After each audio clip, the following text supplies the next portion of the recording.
I'm still supposed to wait till they start rolling the camera.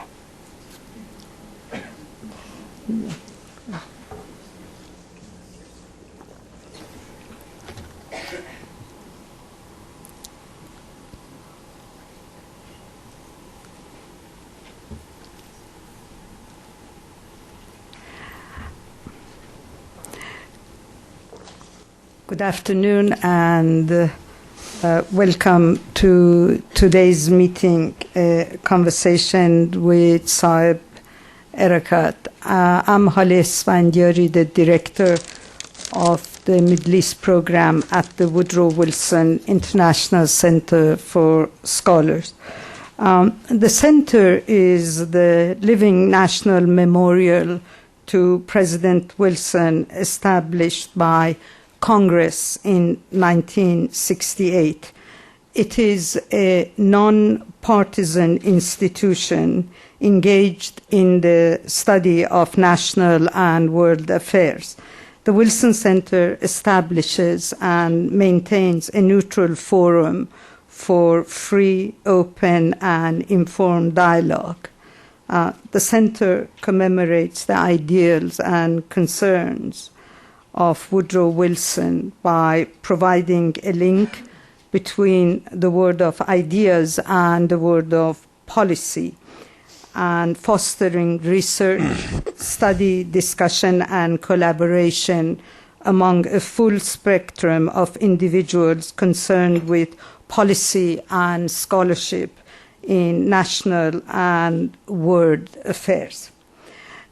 Today's meeting is basically a conversation between Mr. Erakat, who is the chief Palestinian negotiator and head of the Negotiation Affairs Department, and Aaron David Miller, public policy scholar at the Woodrow Wilson Center.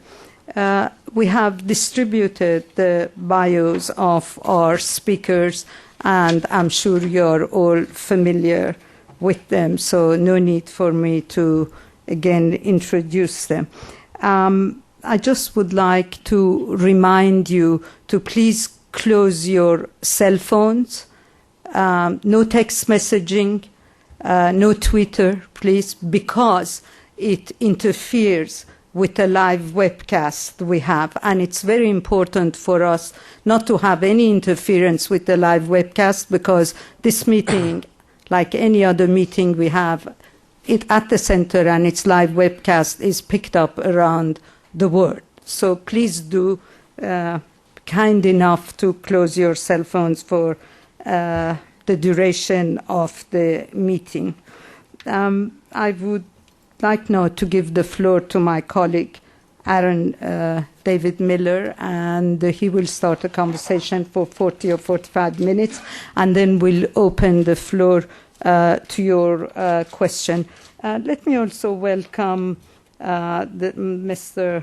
Ambassador Ma'in Rashid Arakat, who is the first time at the Wilson Center, and we hope to see more often of him. He's the PLO representative to the United States. Thank you.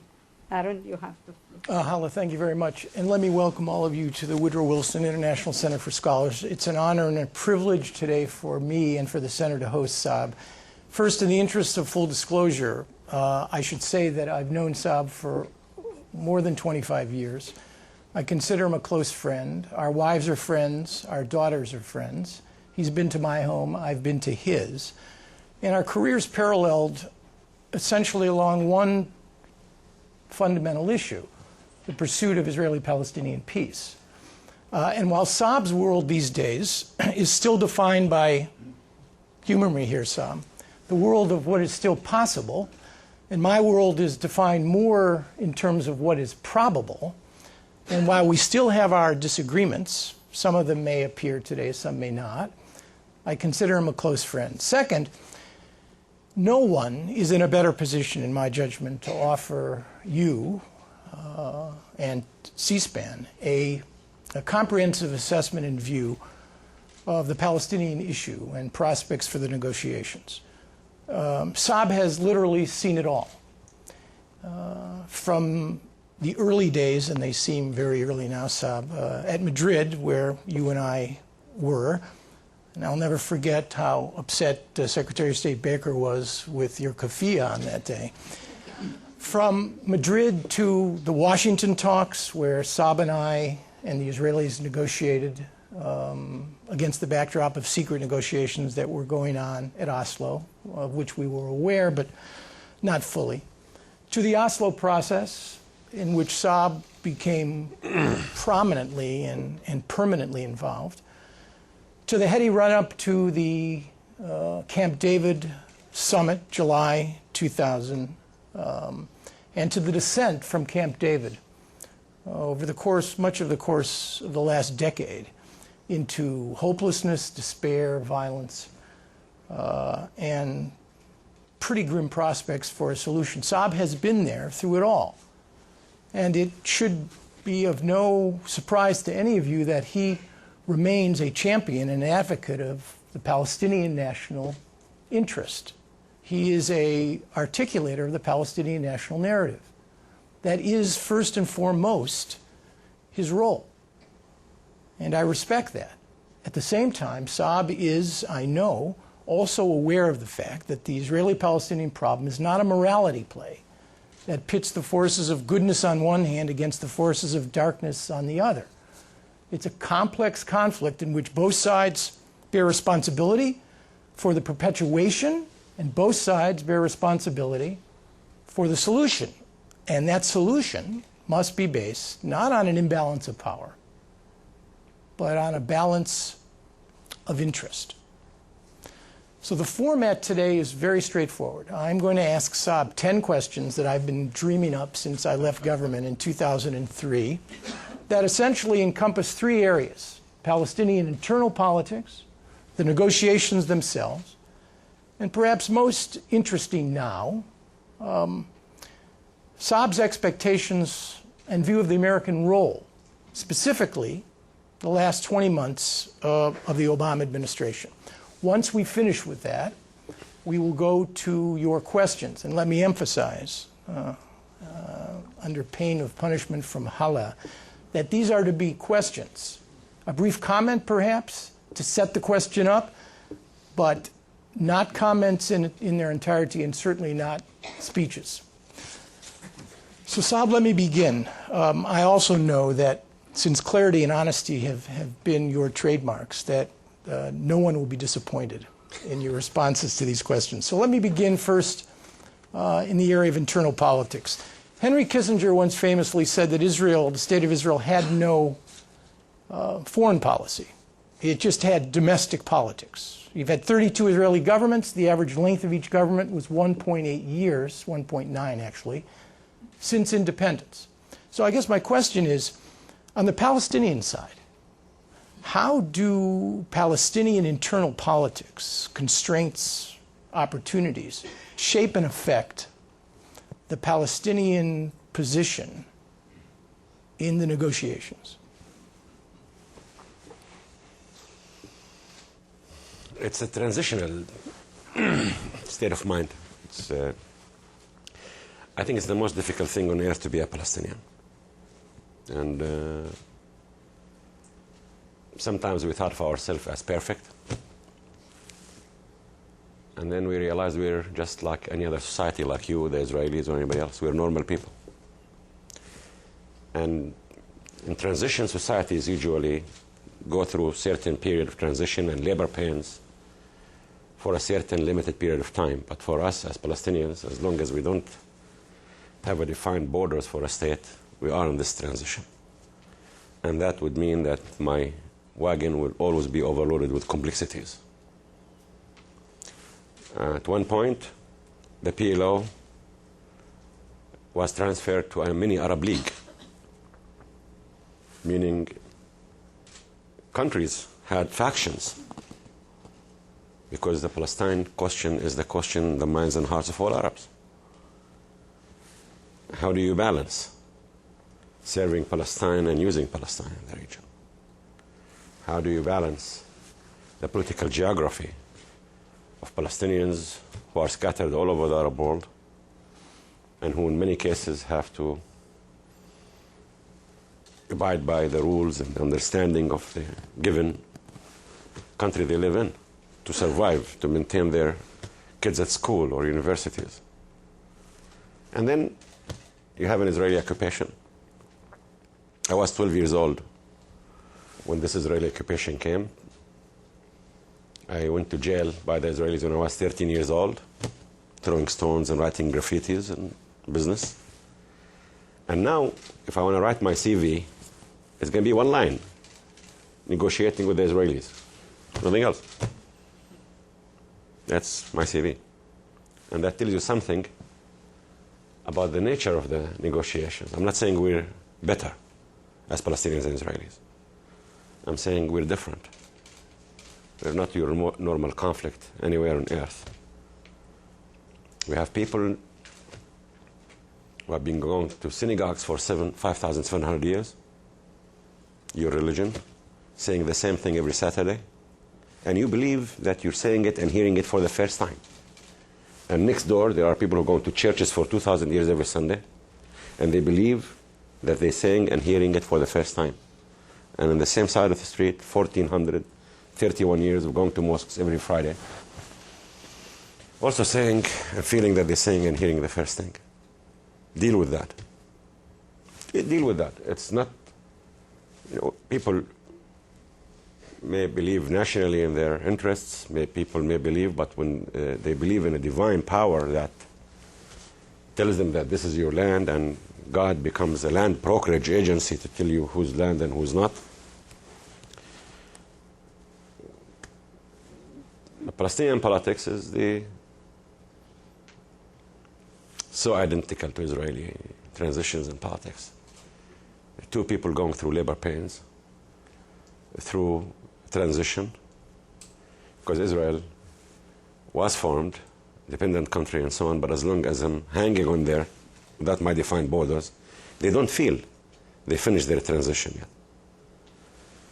And now we have many internal complexities, last of which was Hamas coup d'etat in Gaza. Hamas is a Palestinian political party.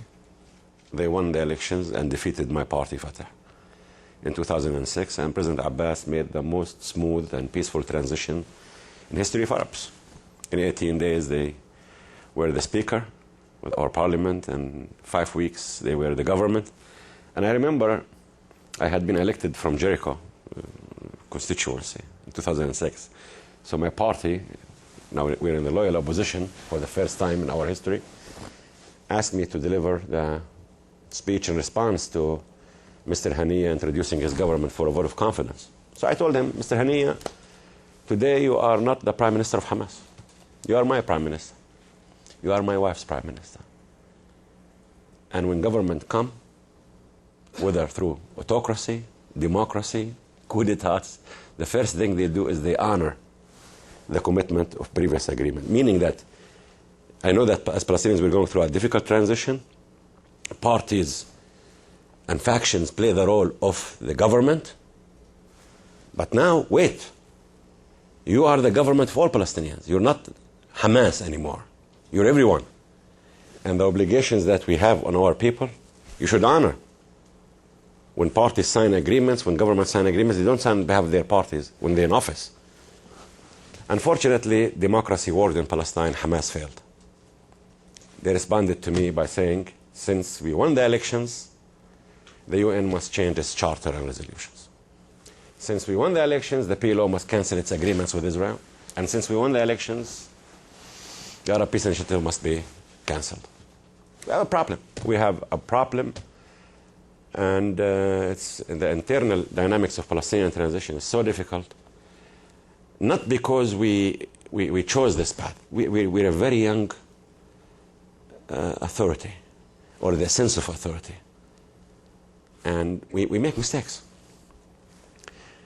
And people think, people are watching us under a microscope and want to score points at us and wants to glorify what we do. And but so far we have 26 parties. I'm happy that people don't see in the eyes of Abu Mazen or hear through his ears or speak his tongues. We're in the right track. It's difficult, it's painful, it's going to take a lot of time, but this transition is a must for us. You provided a good transition into my next question. Not to be unkind, but you could look at the Palestinian national movement today as a kind of Palestinian Humpty Dumpty. That is to say, you've got two political entities, leaderships governing two discrete areas, two sets of security services, two different sets of funding streams, two different sets of patrons, and in essence, two different visions about what constitutes the future of Palestinian national aspirations. So I guess my question is, second question, how do those divisions shape, constrain the negotiation and the implementation of a putative agreement with the Israelis? We have the administration seemed to be subscribing to what I would call the Kevin Costner school of Arab-Israeli diplomacy, that's to say, drawn from one of his better movies, Field of Dreams, in which the main character hears voices that say, build it and they will come. Is the logic that Israelis and Palestinians will reach an agreement, and the agreement will be so compelling on Jerusalem border security and refugees that in essence the divisions will heal because disparate groups will have no choice but to essentially acquiesce? How do you manage? That's my question. How do you manage the Abbas-Hamas split? The difference between us as Fatah and Hamas is not over an economic program, social program, educational program, and so on. If Hamas ran the country the way they ran their election campaign, would have been in good shape. They're good. They're good. They stood up 16 years later, and they said, ask Saeb Erakat, was the withdrawal of Israelis from Gaza because of his genius negotiations or our heroism and resistance? Answer this, Aaron. Secondly, there are mistakes we made, corruption and so on, so the combination of the lack of delivery.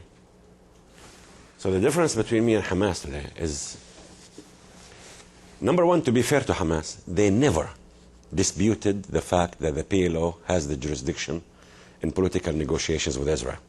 This was Article 5 to the Haniya government when the Hamas took it solo in 2006, and in the National Unity government headed by them, also Article number 7 specified that the negotiations with Israel is the jurisdiction and responsibility with the PLO, my department, negotiations affairs department, President Abbas, and they asked for one thing, that any agreement reached must be put to national referendum, which, to be honest, I think is a fair demand, and Abu Mazen is in full agreement with that. So I don't think that the division today is a problem in the way of negotiations. Hamas was always there. They witnessed us sign Oslo, the interim agreement with you, Sharm el-Sheikh, whatever. They boycotted the elections in 1996 and considered anybody who's run for elections going to be treasonous, treacherous, whatever. And in 2006 they ran the election in accordance with the Oslo election protocol, which I negotiated. Look, Aaron, if I have an endgame agreement with Israel and show the Palestinian people, President Abbas will show Palestinian people he has an endgame agreement, we will prevail. If I don't have an endgame agreement, I should start preparing for my disappearing act.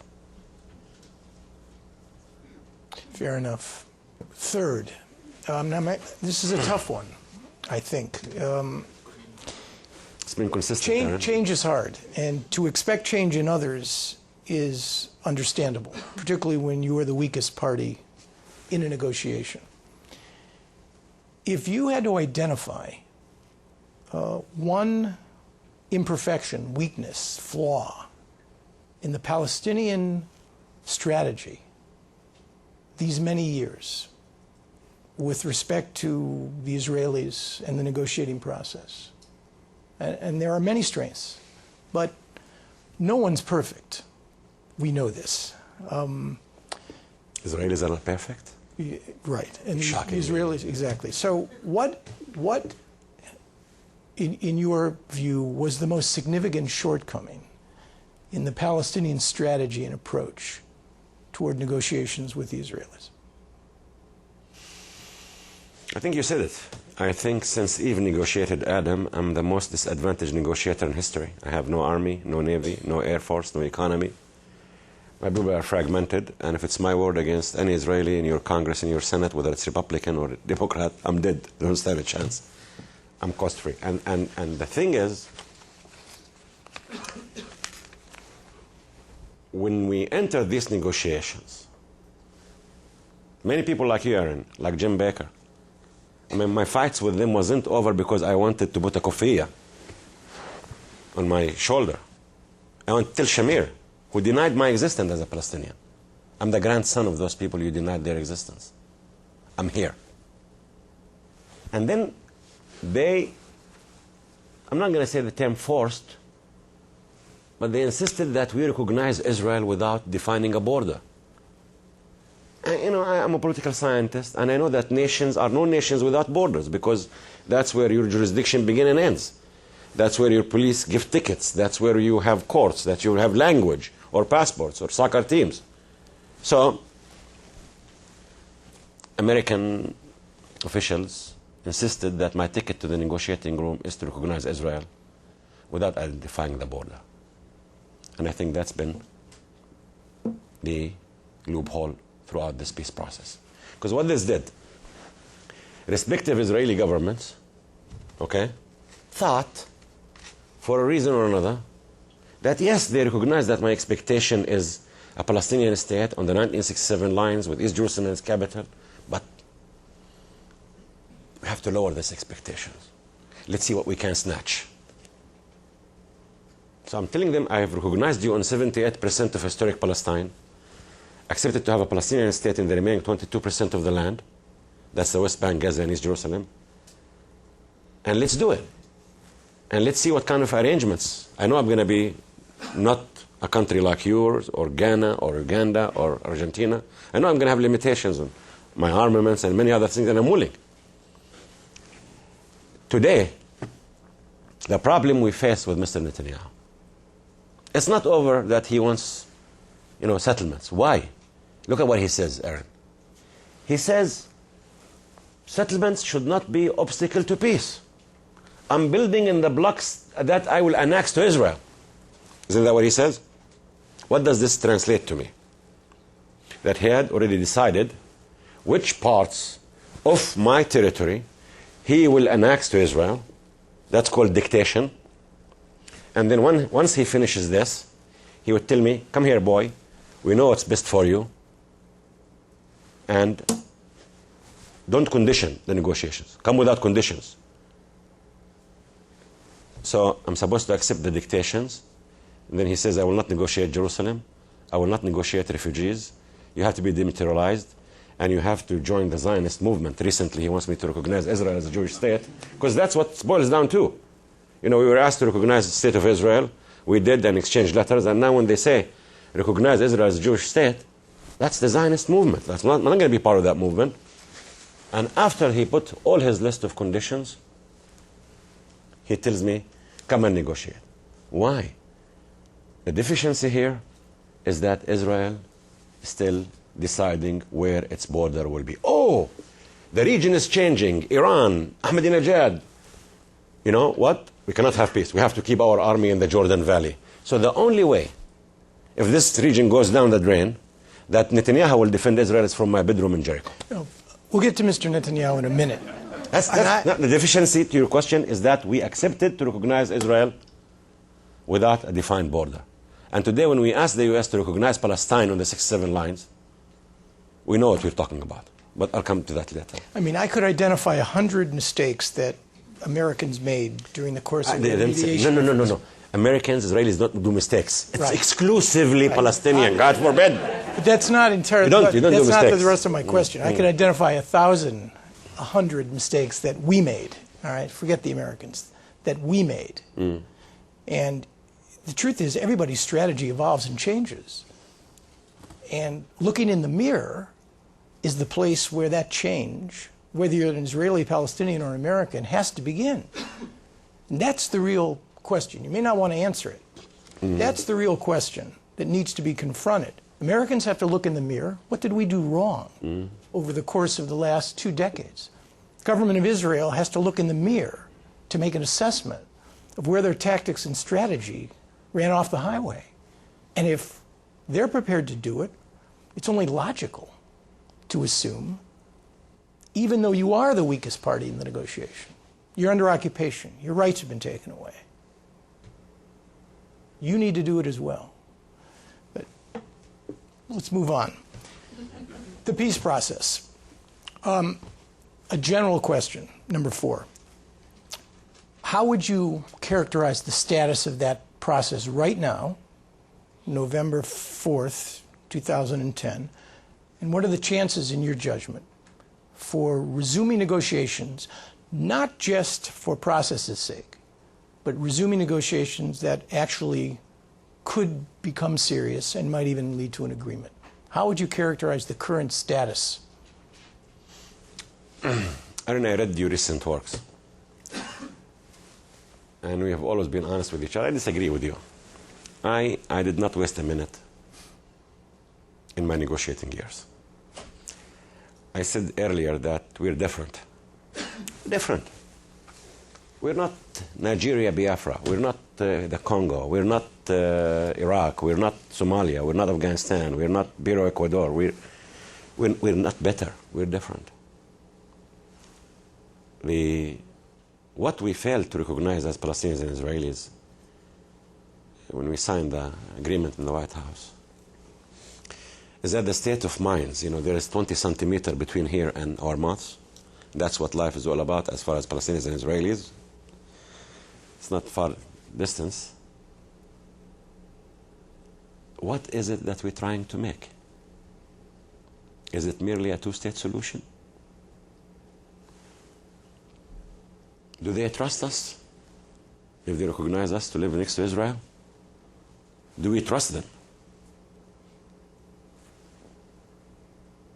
So, 17 years of negotiations, only 18 months of negotiations, permanent issues.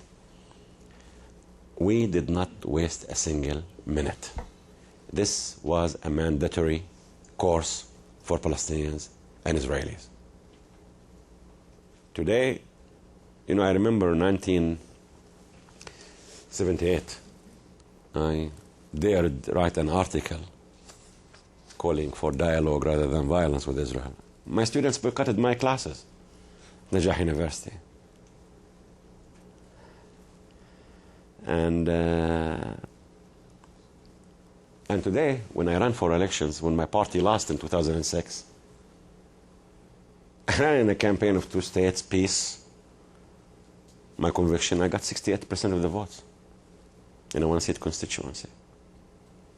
There is a major change. 75% of Palestinians today do believe that the only solution is the two-state solution. That doesn't mean they're not angry at me. That doesn't mean they're not angry that we could not deliver. But deep inside their hearts and minds now, they know that they're not doing the Israelis a favor when they sit and negotiate with them. Okay, but the proverbial bottom line, where are we now? I'm coming to that. We're here. We finished the negotiations. I don't think Palestinians need negotiators anymore. They don't need Saeb Erakat anymore. It's decisions. It's time for decisions. It's time for the end game. We have turned every possible stone. We know what it takes. We know the parameters. We know the 1967 lines. We know where the swaps will take place. We know the solution to East Jerusalem as the capital of Palestine and West Jerusalem, and what kind of body should guide that to make it undivided, open city. And we know that's going to be an agreed solution to refugee problem in accordance with 194 and the Arab Peace Initiative. We know what kind of security we're going to have. We know. We know the kind of limitations on arms. But the Israelis must learn one thing. While there is a concept of limitations on armaments, there is no such a thing as limitations in people's dignity. And I think the moment the Israelis realize this fact, we will have peace. They haven't. Unfortunately, we are at this stage now. Okay. 5, you wrote in the Washington Post recently that international law needs to be respected. Absolutely. That would obviously directly confirm the fact that the Israelis need to impose a comprehensive settlement freeze. If the Israelis don't respect international law, what should the United States do about it? Well, look, I'm going to be fair to Senator Mitchell. I'm going to be fair to President Obama and Secretary Clinton. I think these people have done a marvelous job. They've done everything in the book to bring Palestinians and Israelis to the minute of decisions. And they continue to do so. I saw them this morning. That is Senator Mitchell and Dennis and the others and Jeff. But have no doubt, Americans will not make decisions for us and the Israelis. Americans may provide you with elements of minimizing the risks, maximizing the benefits, but decisions are required from Palestinians and Israelis. Today, you have a president and leadership in Palestine that's willing to deliver. They have left papers on Jerusalem, borders, settlement, refugees, water, security, end of conflict, end of claims, with maps, with the Israelis and the Americans. Do we have someone in Israel who's willing to engage in decisions? That's the question. That's the question. You don't, if not this year, next year, in 10 years' time, it's going to be a two-state solution. Jews will not convert to Christianity and Islam and become Palestinians. Christians and Muslim Palestinians will not convert to Judaism and become Israelis. I asked Sharon once, "Sir, close your eyes. Walk me through the year 2030 from my hometown Jericho to your farm."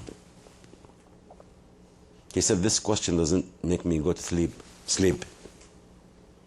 I said, "You can do it. You have the alternative. You have the choice." So now we are at the moment, a defining moment.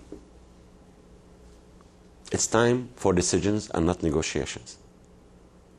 The Americans know that, and the Israelis know that, and I think as much as we have choices to make, Mr. Netanyahu has choices to make. Okay, but that question is a good one, and there are 3 possibilities with respect to the Israeli Prime Minister. He is serious, he's not serious, or alternatively, there's a certain amount of conflict within himself about his own decision or commitment. There's a fourth Which is option. There is a fourth option. If you were to be the Prime Minister of Israel, and you look at the situation, you have a Palestinian Authority that was established in 1993 as a vehicle to take Palestinians from occupation to independence. It had a legal jurisdiction, security jurisdiction, economic jurisdiction. And then Netanyahu came to office, and then everything was taken away from this authority. No jurisdiction whatsoever. He is the source of authority. He doesn't have any obligation as an occupying power. Okay? So, you may say, why don't I maintain the status quo?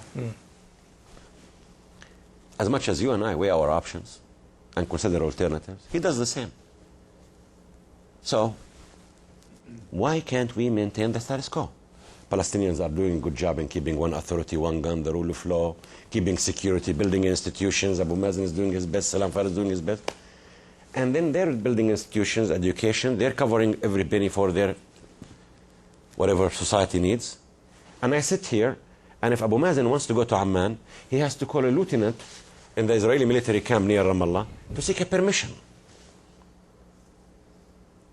He really believes, maybe I'm not saying that he really believes, he may really believe that he can maintain the status quo. So to your third option, add another fourth. Okay. But as much as he's weighing his options of maintaining the status quo, we don't want to surprise him. We're weighing our options. The status quo cannot and will not be maintained. Before we turn to the U.S. role, my last three questions, I have one history question for you. Now, there are no rewind buttons, unfortunately. If you asked me what I would have changed in the last 20 years to produce a different outcome, I would offer you the following observation. That if I could change two things, any two things, it would be that Rabin would not have been assassinated, and that George H.W. Bush, and again, this is not a political statement, I've worked for both Democrats and Republicans, George H.W. Bush would have defeated Bill Clinton in November of 1992, and that Jim Baker would have continued as Secretary of State. Had those two things applied, it's my view that we would have had one agreement. Now, whether that agreement would have been between Israelis and Palestinians or between Israel and Syria, I don't know. But my question to you is, today's the 15th anniversary of Rabin's assassination. Had he lived, in your view? I don't know. I mean, I sat with Mr. Rabin, and to be fair, he was a gentleman who was concerned with Israel's security 300 years from today. And he made me realize the difference between someone who's a tough negotiator and someone who's a non-negotiator. There's a big difference. And someone who looks at his country's interests 300 years from that day, and somebody who looks at the 9 o'clock news that evening. But I don't know. I cannot answer this question. Okay. 8, 9, and 10 all involve the Americans. You've watched the United States for 30 years, longer. If you had to identify a consequential strength and weakness in our approach to Arab-Israeli negotiations, what would those be? Number one, in the beginning of the 21st century, Aaron, your country's borders are no longer with Canada and Mexico and the two oceans. Your borders today are with Turkey, Iran, Tajikistan, Uzbekistan, China, Pakistan, the Gulf, Saudi, Syria, and Jordan. You have 230,000 kids serving, I think, in Iran, in Iraq, and in Afghanistan. So, and you need to get them home. So now when you talk about a Palestinian state as a U.S. administration, it's not that you woke up one morning and felt your conscience aching for my suffering that you do that. In my opinion, it's the most cardinal American national interest. You have 10 kids who are being brought home in coffins or in wheelchairs every day. As much as your role changed, the functional role of nations in the region have changed. You don't need anybody to protect your interests. That's the truth. And Americans must know that since my prophet, Muhammad, God bless him, died, we had 799 movements in political Islam. We have a very good religion, Islam, Aaron. Very good religion. We're supposed to go to mosques to worship God, not to use God. And the minute we go to mosques to use God, we become like the churches in the medieval times, like people who go to synagogues to use God. You have bloodshed. And you can never defeat these forces with Marines and gunships. There are two things that you need to do as Americans. One, peace between Palestinians and Israelis. And you don't need to reinvent the wheel or eat the apple from the star. It is a two-state solution. 67 agreed swaps, plus. And the second thing is democracy in the Arab world. And anybody who says Arabs are not ready for democracy is a racist. That's number one. Number two, since the year 1683, I mean it, 1683, Arab-Western relations have not been defined. At that year, there were Muslim soldiers who sieged a small city in Middle Europe. And ever since that time, you never forgave us. The relationship is guided with suspicion, fear, and anyone who raises his head in this region in the East must be And it's time to think about defining these relations, not in terms of taking Saddam Hussein as a good dictator when he ventures in a crazy war with Iran for 8 years, and then turn him into a bad dictator when he goes to Kuwait. It's interests. Because at the end of the day, superpowers have matrix of interest as much as weaker powers. We have to identify it and identify the growth and maturity of these interests. I believe the U.S. have, since 1956, followed a policy of what I call what's possible. They come to Israel, see what the Prime Minister of Israel can do and what he cannot do, and then they tailor the whole thing to fit his size. And they never ask me what's my measurements. They never do. Okay? I'm the cost-free. I'm the one who need to be, forced feeding.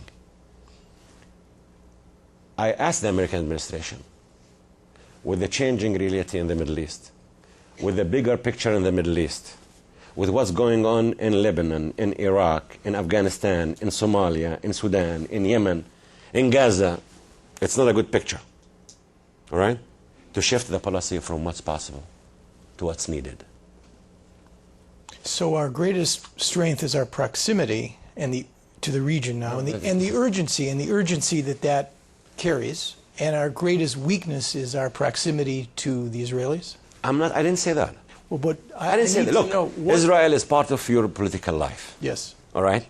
And I told you, if it's my word against any Israeli in their Congress, people in Palestine ask me, what's the impact of the Republicans winning? So I laughed. I said, the Democrats were so much pro-Palestinian. The President Clinton, I think he was the most pro-Israeli president. President Obama, what he's offering Israel now. And to be fair, it was President Bush who first realized the two-state solution and had the courage to say two-state solution. It's your interests. You define your interests. All right? I was 12 years old when this occupation came to my hometown, Jericho. I was jailed at 12 years old. I'm 55 now. You met my daughters. They made me grandpa last year. I really want to do it for me and them, not for Israel. I want the two-state solution for us. I don't want Ali, your friend, my son, to be a suicide bomber. I want him to be like your child. I want him to really have the same thing as your children. And that's what's in it for me. Is that too much to ask?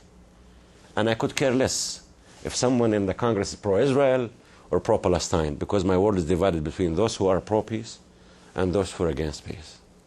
And we have an abandon of people in the region, Jews, Muslims, and Christians, who are against peace. So somebody here needs a wake-up call. Somebody needs to get out the box. Right. So you cannot do anything inside the box you kept me in since 1993. I'm suffocating. I will not continue in this box. Right. So that brings me to my second to last question. What is it? And remember, we have a track record of doing effective diplomacy. I mean, there was a time when America actually did effective diplomacy. And when our relationship with the Israelis, however special it was not transformed into one that was exclusive. What is it that you want 20 months in from this president? It's time for the end game. All right, but what does that mean exactly? Does that mean an American plan? Does that mean bridging proposals? Does that mean additional pressure on Israel? What does that mean exactly?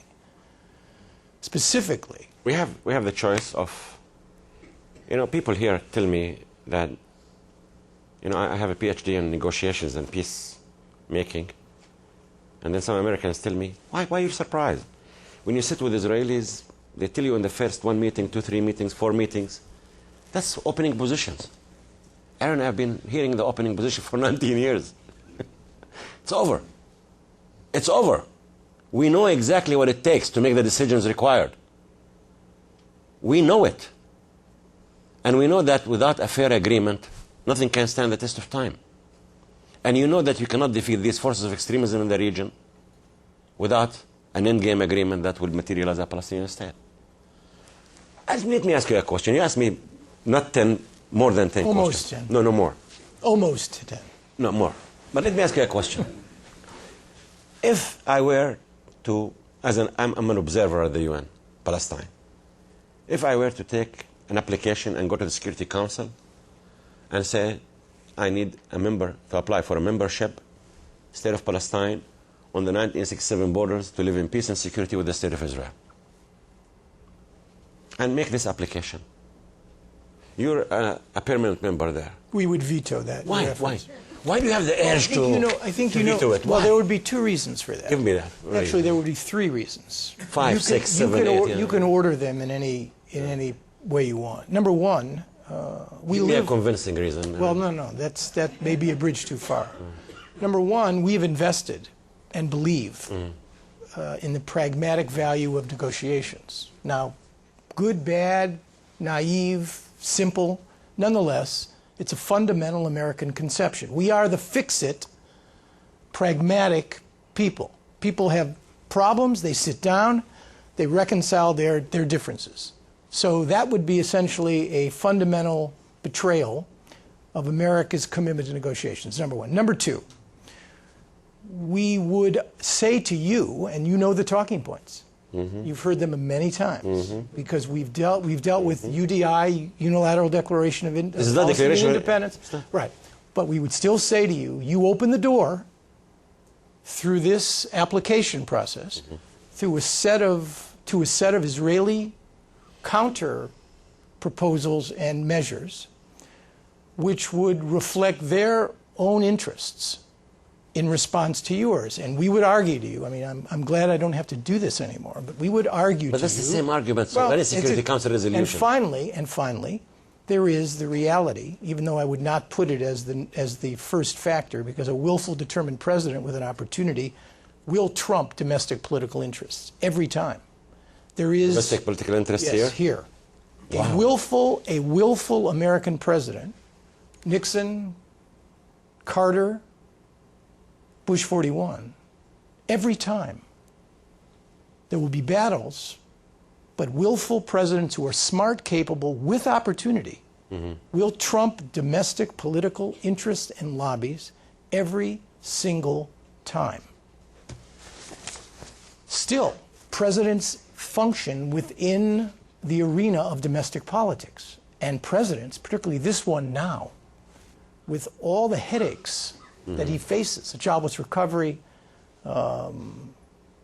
problems over reduction of the deficit, the new congressional math, all kinds of other things. We'll choose his fights very carefully. Now, if you were to tell me, President Obama, fight for me on an endgame, fight for me on Jerusalem, on borders, on security, on refugees, and a permanent status agreement designed to bridge the gaps between Israelis and Palestinians at a high-profile conflict-ending summit that was well prepared with Israelis and Palestinians who had a chance of reaching an agreement, that, Mr. Erakat, I'm now the president, I'll fight for. But I'm not going to fight for a comprehensive freeze on settlements. I'm not going to fight to defend your right to become a UN member state. And I'm not going to fight for a UN Security Council resolution which embodies your desire and aspirations for statehood, even though I share those aspirations. Mr. President, I share them. Table your parameters for peace. Fine. The arc of this process may well lead to what it is you want, but as I said to a very distinguished gentleman earlier this afternoon, do not pray for anything that you really don't want. You've seen American proposals in the past, Saeb. You've seen them. That's exactly what I want. Do you want them? Okay. Let me just take exactly what you told. All I said was I'm suffocating in this box, and associated my independence with your interests. I associated, rightly so, how this region will go down or get up from this drainage through peacemaking and through democracy. Now, why can't you specify Israel's borders in 1967? Is that too much also for your internal politics, or that's unilateral from me? Okay. I don't want to score points. I'm not scoring points. I'd answer the question. Secondly, you cannot recognize me on the 67 lines as the U.S. because you tell me I'm not a state. So when I ask you, what's Kosovo? What's East Timor? What's Scott Gershon doing in South Sudan for the last year and a half? I have a neon saying stupid. Put it aside. No, don't compare yourself to South Sudan and Kosovo. Fine. I go to the Security Council. No. Don't do that because these are the arguments. What do I do? You know? That's good. I told you I cannot survive the status quo. Abu Mazen wasn't born to be a mercenary for the occupation and the oxygen of the occupation. So, if I'm not going to like the American proposals because they're not going to be subject to international law and agreement signed and two-state solution, 67 lines, if you're not going to recognize me in 67, if you're not going to allow me to go to the Security Council, if, when we speak about trusteeship, and you're an academic, brilliant academic center here. In 1922, Palestine was put under British mandate, under the League of Nations, along with 18 other provinces.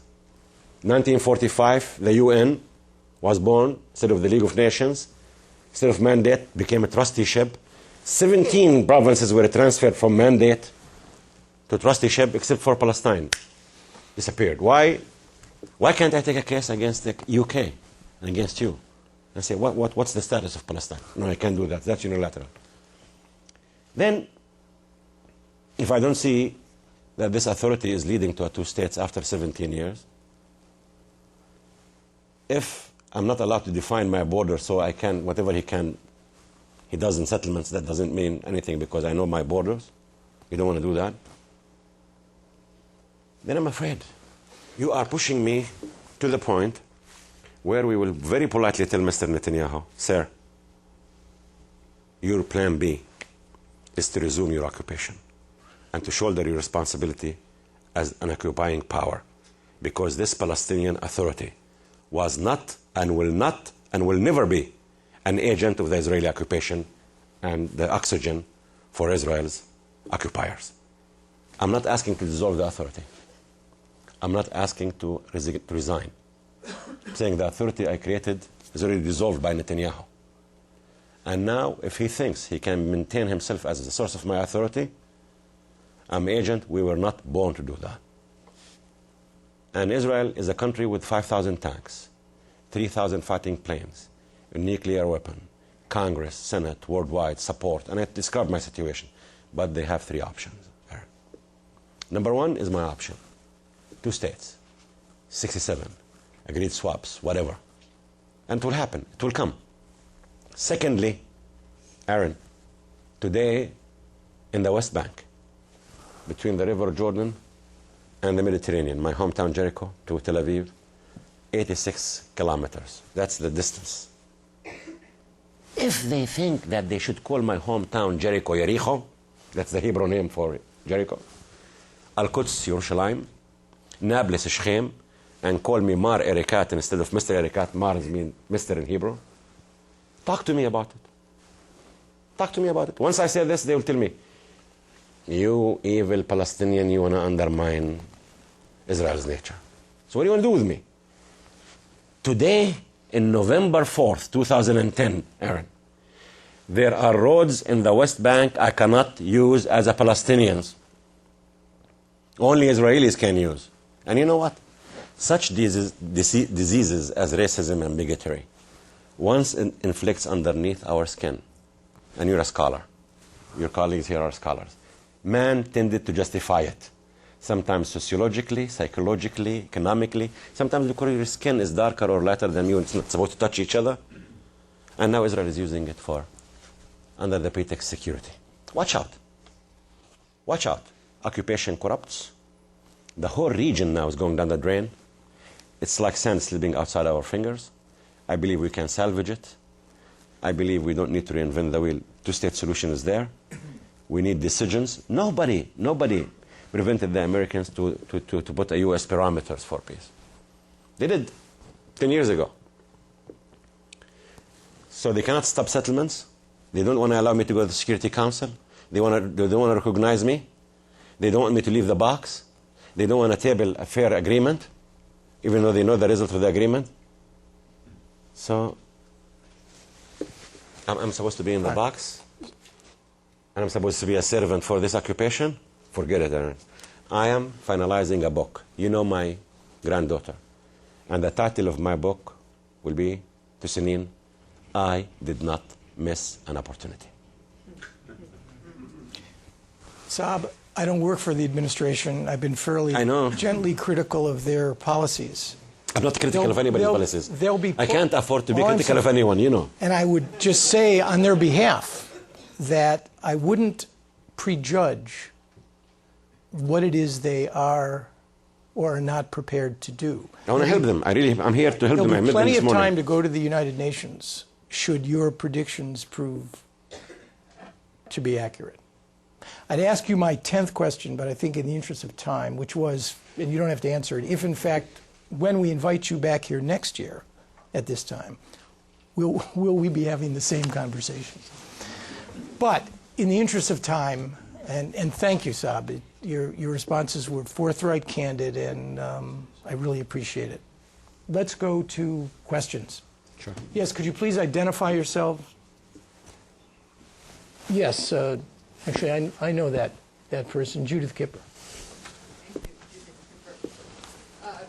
Saeb, I remember very well in 78 when you wrote that article because we went together to Judith, I didn't want to ask you to witness this because you were there with me and you stood shoulder to shoulder with me. in the good old days when the blue plates would drive into West Jerusalem. That's for, right. Shabbat dinner. I don't think that since Netanyahu was genuinely interested by the extreme right wing in Israel, under the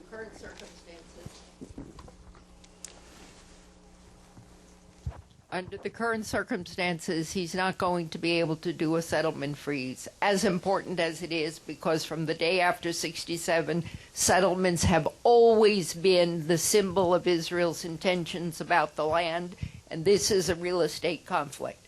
And every brick that is put tells the Arab world and the Palestinians and the rest of the world that Israel doesn't intend to give up the land. And in my view, Israel as a country, as an existential issue, none of its leaders have truly embraced the idea that they have to give up the land. Nevertheless, you have an American president who means it. He has a lot of problems, staffing included, and we won't go into that. But maybe what you need to ask for this year that is, in my mind, absolutely doable, considering what's already being kept in the safes, is a map. Then Israel knows where it can build settlements, and Palestinians know where they're going to have their state. Once there's a map that will be accepted by the entire world, then you can discuss how you implement and work out all the other issues. What about a map? I understand that during negotiations between Olmert and Abbas, they became very, very serious, these negotiations, even though some of the Israelis are now denying that in effect they were. What about a map? Okay. Judith, that's what I'm saying. We need to agree on a map.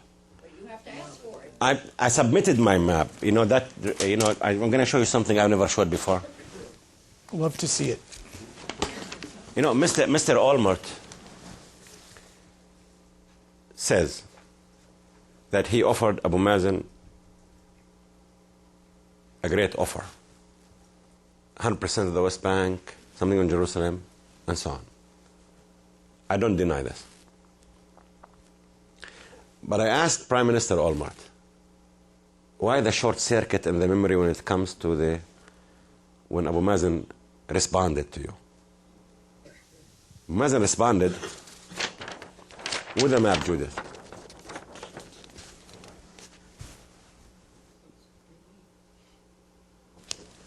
This was given to Mr. Olmert. A 1967 map with swaps of 1.9% of land. And with formulas to deal with Jerusalem, security, water, refugees, which we believe all doable. Now, Mr. Olmert chose to say that, I don't recall Saeb Erakat is saying that they offered me this. This time we were smart.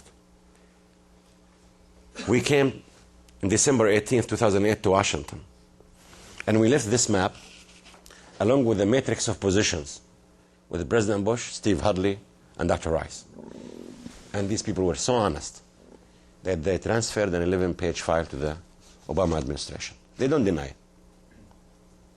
So we offered. That's what I'm telling you. I'm saying that once I'm asking Netanyahu to stop settlements and let's engage on borders now. And once we agree, then he knows where Israel borders are, he can build whatever. And I know where Palestinian borders are. And then we can work on the other issues. And nothing is agreed until everything is agreed. And nothing, there cannot be an agreement for me without Jerusalem. There cannot be an agreement for them without refugees or end of conflict or end of claim or security. It's a package. It's a package. So that's the approach. No, they don't want to do that. They don't want to have an end game. They don't want to touch the issues. They don't want proximity talks. They don't want to stop settlements. And they want to maintain the status quo. They want to keep this authority by name, but void of any jurisdiction, any future. And this will not be maintained. This will not be maintained. I know President Abbas. President Abbas is the most decent, courageous person you could ever encounter in your life. No Palestinian can make such offers but Abu Mazen, on the record.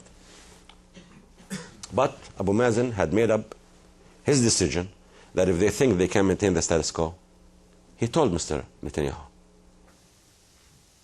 no, it will not be maintained.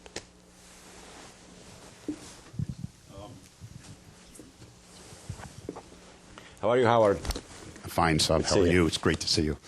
If I could bring the discussion back to the specifics of this round of negotiations. The Palestinian Authority, the PLO, has taken a lot of heat for wasting 9 months of the first 10 months of the period of the moratorium.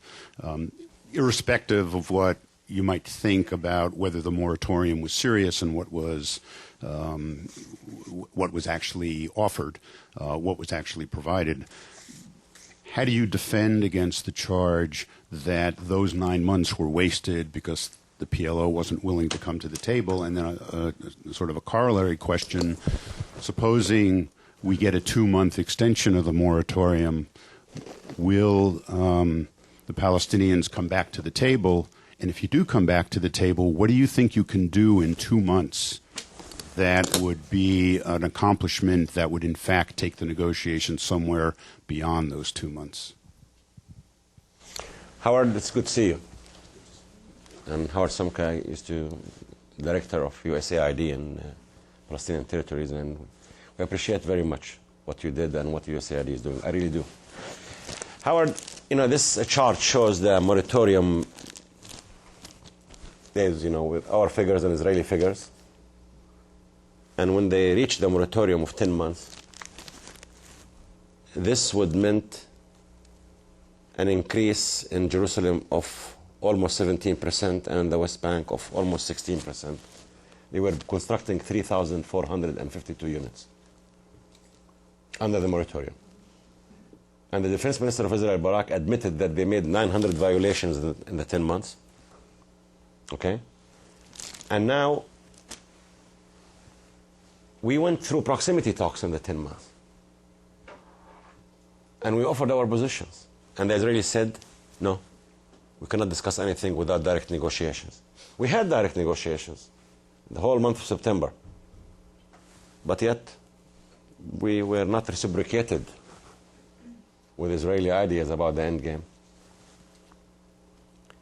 Now, since September 26th till October 21st, 25th, they introduced 544 housing units in the West Bank, 312 housing units in East Jerusalem, and by the way, in East Jerusalem, in Arab neighborhoods. And the number they want to get is to 1,611 housing units for 2011, which will give him a span that he has settlements to build till 31st of December 2014. So now, they may come to us, in a week's time, 2 weeks' time, and say, we agree on the moratorium. Close your eyes to what's going on the ground, as they said to us in the 10 months. And then, I'm losing my land to the settlement, and I'm losing my credibility with the settlement. So this time, I cannot do anything about losing my land, it's an occupation, but why should I lose my credibility? Why should I have a neon saying stupid? Why? The person in the West Bank and Jerusalem sees, if he goes from Ramallah to Nablus, 5 falls any time in settlements building now, Howard. And if he means business, the Prime Minister of Israel, Mr. Netanyahu, if he is genuine about an end game, he cannot stop total freeze of settlements for 3 months so we can decide on the borders, and then he can build in his country, in his borders, whatever it is. So the intention here is not, he's seeking things that will make me take the blame.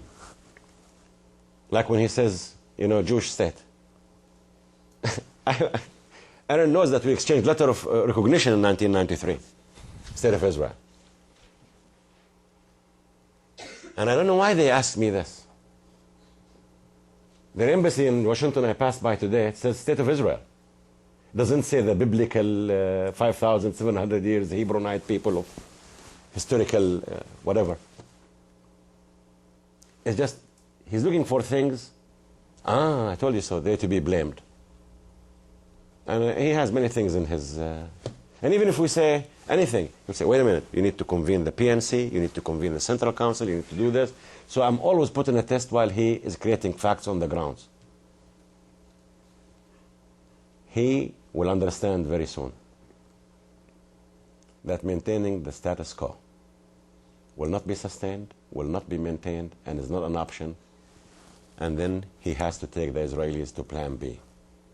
Occupation power, in accordance with the Geneva Conventions of 1949, Article 43 to 78, Hague Conventions 1907, and you're all scholars, they have specified responsibilities as occupying powers. I would urge Mr. Netanyahu to start studying them. Yes, second row. On your question about the two-state solution, in terms of being precise and giving it some clarity, the United States and Israel, as well as the Palestinians, want a two-state solution. Now, how do you perceive that two-state solution? One, a Palestinian state; two, a state agreed upon even by the United States in terms of its composition, a Jewish state, democratic state to ensure the viability and progress of the Palestinian minority in that state. What do you what can you elaborate on your rationale or feelings?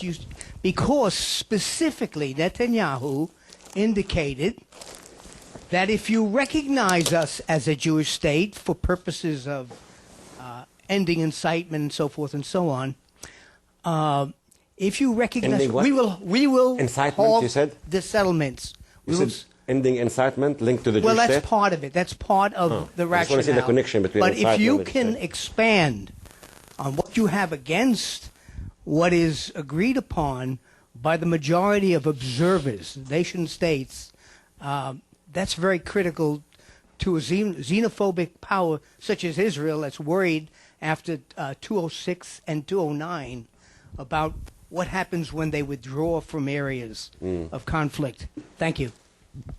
Okay, in Israel withdrawing from areas, I went to Mr. Sharon's office in 2005, before the disengagement from Gaza. And I told Mr. Vassglass, don't do unilateral steps. Unilateralism doesn't pay. You withdrew from Lebanon unilaterally, and you get the results. And you're going to withdraw from Gaza unilaterally, and it will go down. You did it with Jordan and Egypt in bilateral fashion, and stood the test of time.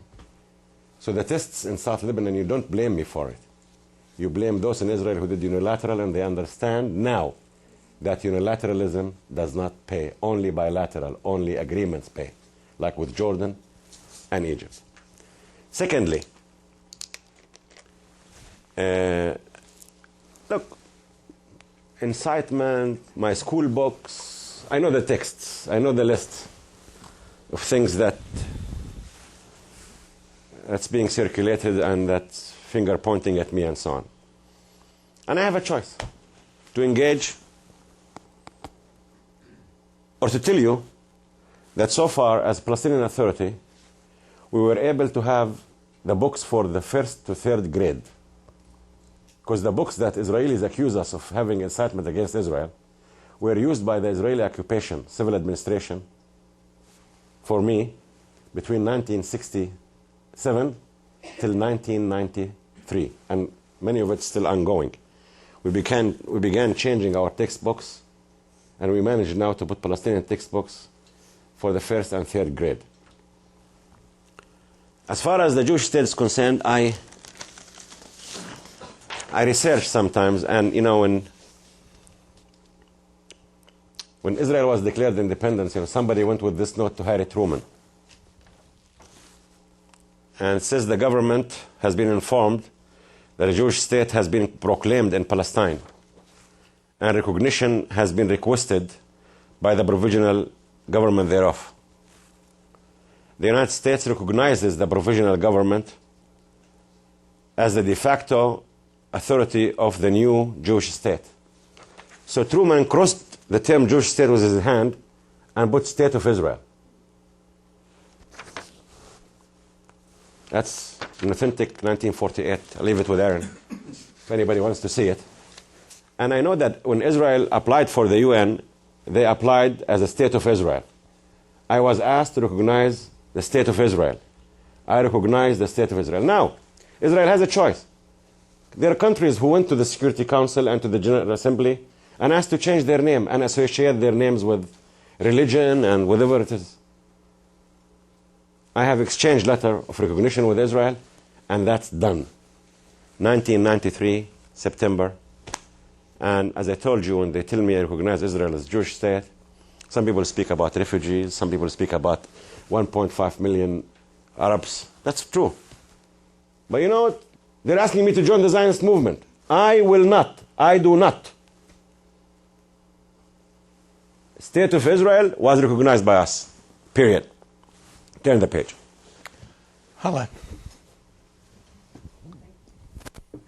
Aaron, this is a question to both of you. But you sat across the table, Mr. Erakat, over a long period, and you discussed. Looking back, what do you think were the opportunities that the Palestinian missed, in your opinion? And I want to see whether he would agree with you.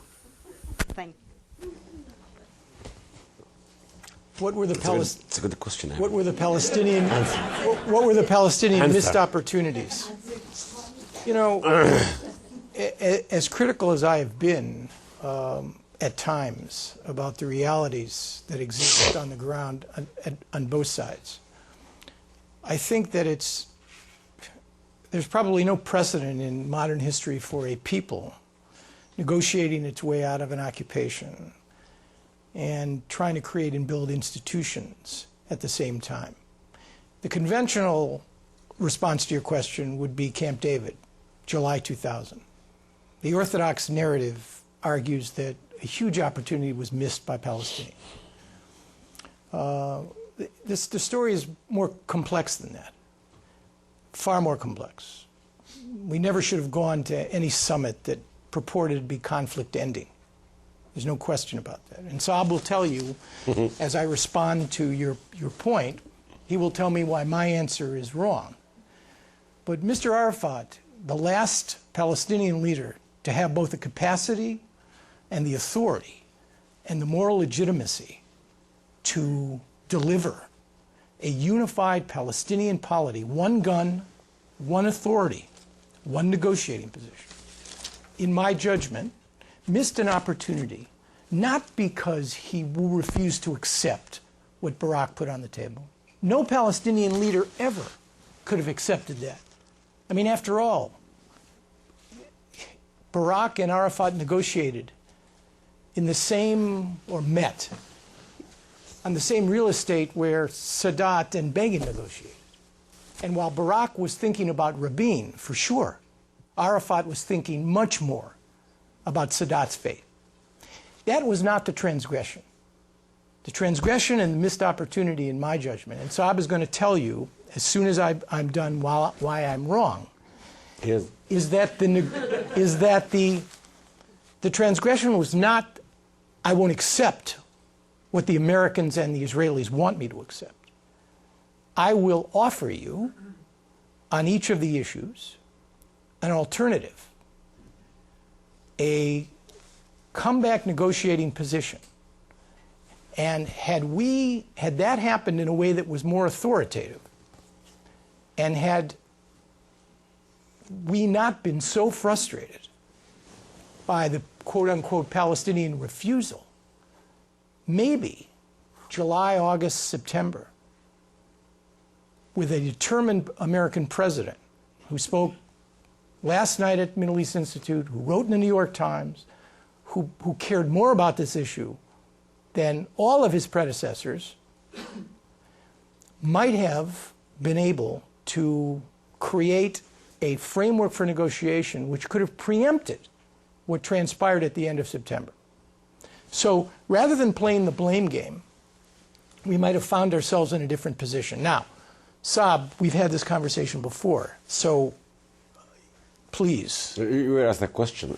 Right, I responded. Answered, Missed opportunity. You need to explain to the group, however, why I'm wrong. Yeah, he's wrong, really. First of all, I came to see them before the Camp David. And I told them, my friend Madeline and the other colleagues, don't do something and expect white smoke.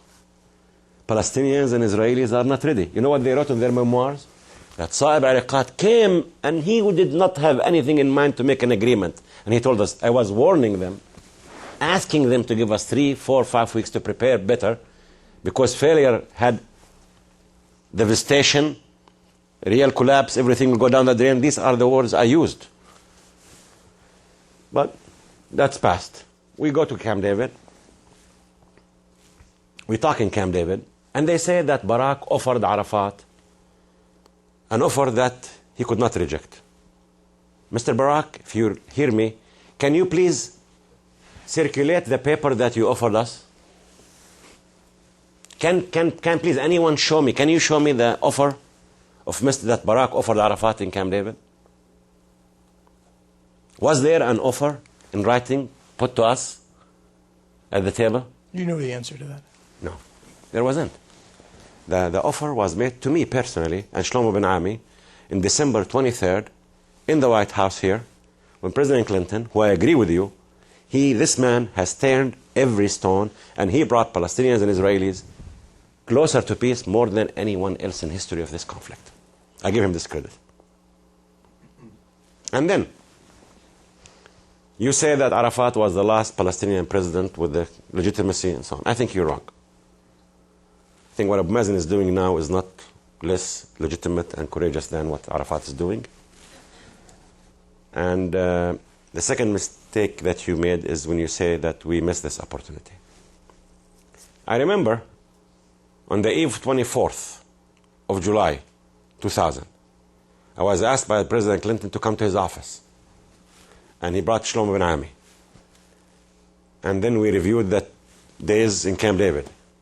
And then you know what? They asked me to draft the communique. And I did, in good faith. I don't know if I was sit-up or not. That we had serious negotiations, positive negotiations. We have turned so many stones. We have made offers and counter offers. Yes, we did not produce an agreement, but we did not fail. And we're going to continue the negotiations as soon as we get back home. And I was asked by President Clinton and Mr. Shlomo and other colleagues to give it a positive spin. And I remember coming to Washington, holding a press conference, giving it a positive spin. And then All of a sudden, I hear President Clinton and Mr. Barack saying that they offered Arafat the biggest offer, and he said no. So I saw President Clinton a year and a half later. He invited me to have dinner with him in Tel Aviv. I said to him, Mr. President, no one has brought Palestinians and Israelis more than you did. Why? Why did you say that? Why did you say that? You know that in Camp David we did not have an offer. The offer you gave me personally, he did not give it to me in writing. He dictated it on me and Shlomo Ben Ami. And he told me, don't open your mouth, not a single question from you. Take it back to your president, to your leader, and let him come and answer me. And that's the truth. Arafat came here, January 2nd, and he told him, Mr. President, I appreciate your offer, the parameters, and I have the following questions, clarifications.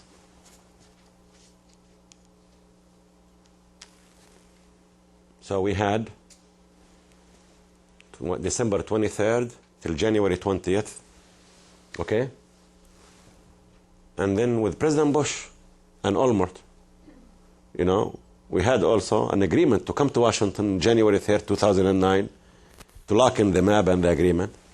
Why is it that the presidents of the United States only want to do it when there is 9 days left to their presidency? You know, this is the truth that I know it. I was there, and I looked at all my papers, and I'm the one who draft. I'm the drafter. I'm the Indian, he knows, in the Palestinian teams. I'm the one who does the drafting, the papers, and so on. And I receive papers, I translate it to my leaders, and so on. But I don't recall that Mr. Barack offered an agreement. All I know is that Gilad Shaer, my friend, chief Israeli negotiator at that time, told me that for 5 days Barack refused to open the door of his bedroom. He got depressed. And I don't want to score points. I don't want to go more and more. I don't think blame game will serve anybody's persons. Now, my offer is that we have a president who's ready for the two-state solution, 67 lines, solution to all agreements in accordance with what was offered, including swaps. And the question, do we have a partner in Israel to engage on decisions? Hopefully in the next several months we're going to find out. Hala, thank you very much. And thank all of you for coming. Thank you.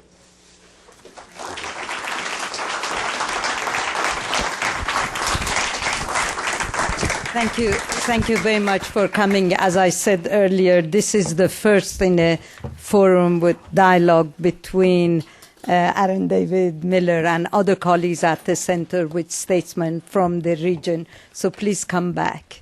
Thank you.